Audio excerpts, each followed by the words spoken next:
I was 50 years old, and prior my former life, I was a carpenter and a contractor. When I was 50 years old, I hurt myself, and I couldn't do it anymore, and I didn't really want to. And I realized that I just felt the full weight of the decision not to try something new. And I was 300 pounds or thereabouts, and I was on antidepressants, I was on other kinds of medications, and really felt like the colors of my life were just dissolving. And one day I walk into this place called Cafe Gratitude.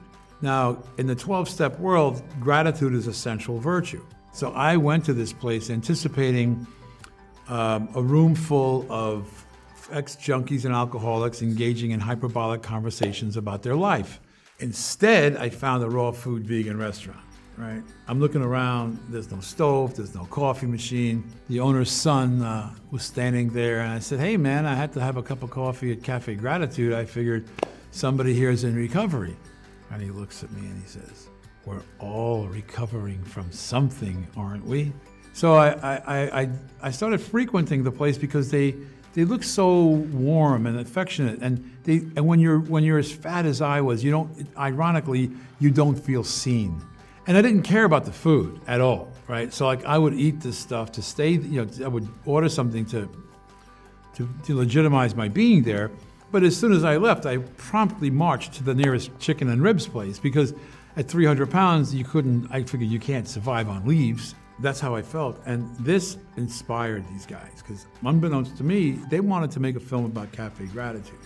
He goes, he says, we have an idea. We want to take a guy who's not well, which was a rather generous description of my condition at the time, and we want to feed him this food for X amount of time, and we want to have him visit holistic health practitioners and do colonics and cleanses, and we want to film it, and we want you to be the guy.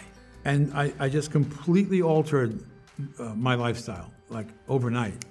And that went on for 42 days. And so next thing I know, it's at this theater in San Francisco, and they told me, don't come to the end of the movie because we don't want people to see you.